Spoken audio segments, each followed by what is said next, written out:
Hi, my name is Samuel Shropshire. I'm an American citizen living in Saudi Arabia. I came here in November 2011, not knowing anything about Islam or the Prophet Muhammad, peace be upon him. Most of what I had heard was extremely negative. In America, our news channels boosted their on-air ratings by regularly sensationalizing breaking news of terrorism. Every 30 minutes, one witnessed horrific scenes of bombings and bloodshed and murder, often one Muslim group fighting against another Muslim group. As killings and beheadings took place, there were always the shouts of Allahu Akbar, Allahu Akbar, God is great. I was invited here to Saudi Arabia by Safi Kaskas to work on what was known as the Q Project. Dr. Kaskas wanted to produce a new, easy-to-read American translation for the next generation of young Americans. Since I could not read or speak Arabic, I wasn't doing any translation work. I was simply invited here to check the English to make certain that this new interpretation of the Quran was easily understood. My work, of course, required that I read the Quran over and over again. Well, as you can imagine, having no knowledge of Islam, I had hundreds and hundreds of questions. I was shocked as I read to find that Jesus, peace be upon him, was often mentioned in the Quran. Jesus was presented as one of the greatest prophets. And even the story of the virgin birth was mentioned there. Many of the miracles that Jesus had done, I found them in the Quran. There were even a couple of Jesus miracles mentioned in the Quran that were not mentioned in the Bible. Evenings were mostly spent alone in a bedroom that had been set up for me in Dr. Safi's office. At night, I would stand on the balcony of that building and I would look across a very busy boulevard to a mosque. And I would hear the calls to prayer. I would see men and women coming to the mosque and leaving the mosque. Children were playing football in the mosque parking lot. Except for the minaret, it appeared to me to look like a typical Christian church in America. My heart longed to be in that mosque. I felt compelled by God to go there. A few months later, I got up the courage to walk down the street and to knock on the door of Taqwa Mosque.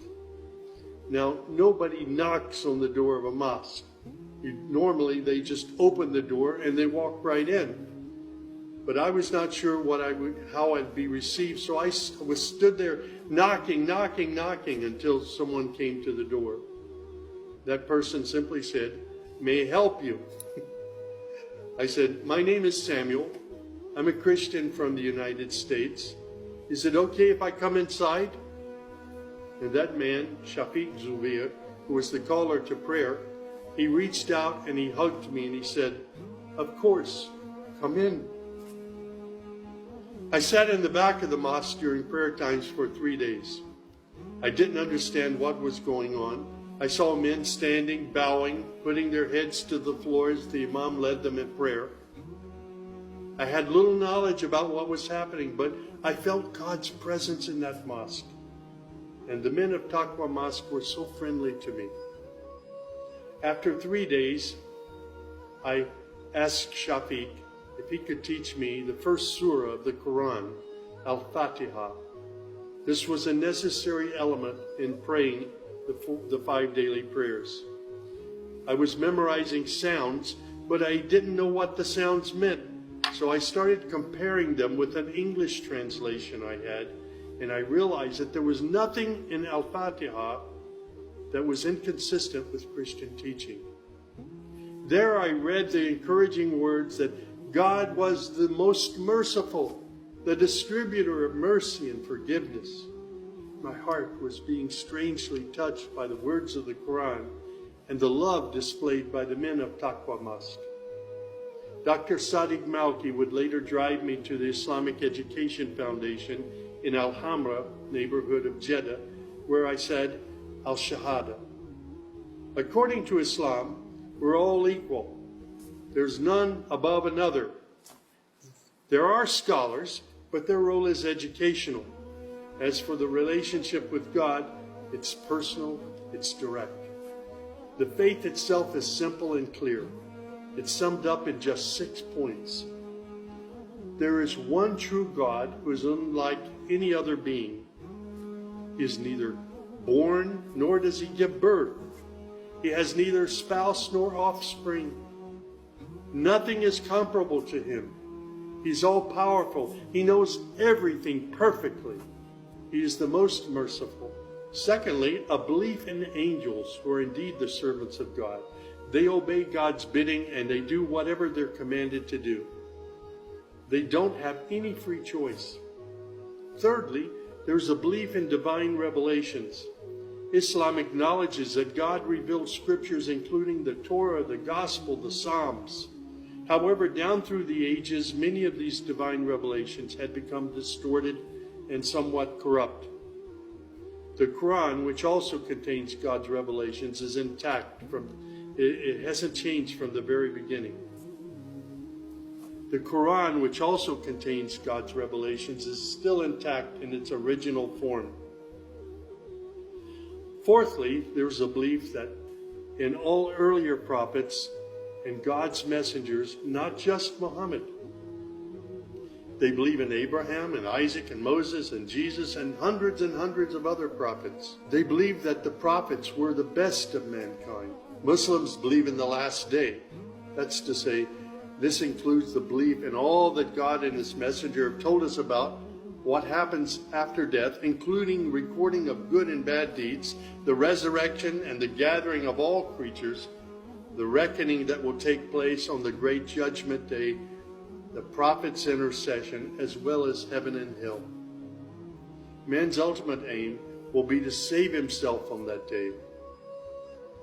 Muslims believe in the divine destiny of predestination. Whatever God wills is certain to take place, and what he has not willed will never take place. This present life is a test for man, and man should endeavor to pass this test. These tenets of faith appeared to me entirely consistent with human nature. And then I asked, how can one become a Muslim? My search showed me that one needs to fulfill 5 specific duties, which are called the pillars of Islam. These are: first, a declaration to believe and to say verbally, I witness that there is no other deity other than God, and that Muhammad, along with all the other prophets, is God's messenger. Prayer is an important part of a Muslim's life. Muslims seek to maintain the 5 daily prayers. These are spread out over the day and night. Thirdly, there's the zakat. 2.5% of one's property is an obligatory charity, provided that one owns more than a certain threshold and holds it for a year. Then there's fasting. Fasting is an important part of the Muslim's life. Muslims fast throughout the month of Ramadan. They do this every year, abstaining from all food, drink, and sex, from dawn till sunset. One must also refrain from futile arguments and quarrels and forbidden things. The month provides a unique spiritual uplift for all Muslims. Then there is the pilgrimage or Hajj.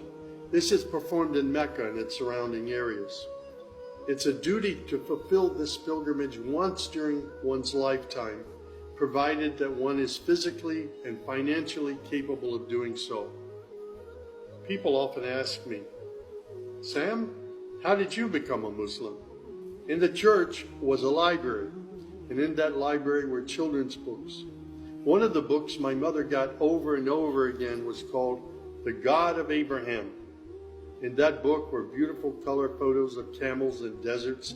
She would read me the story of Abraham, how he was commanded by God to leave his mother and father because they were worshiping idols.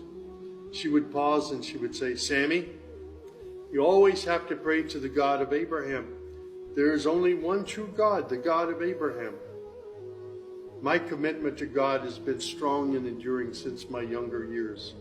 And now I have found absolute peace in Islam, in a faith that I once thought was hostile.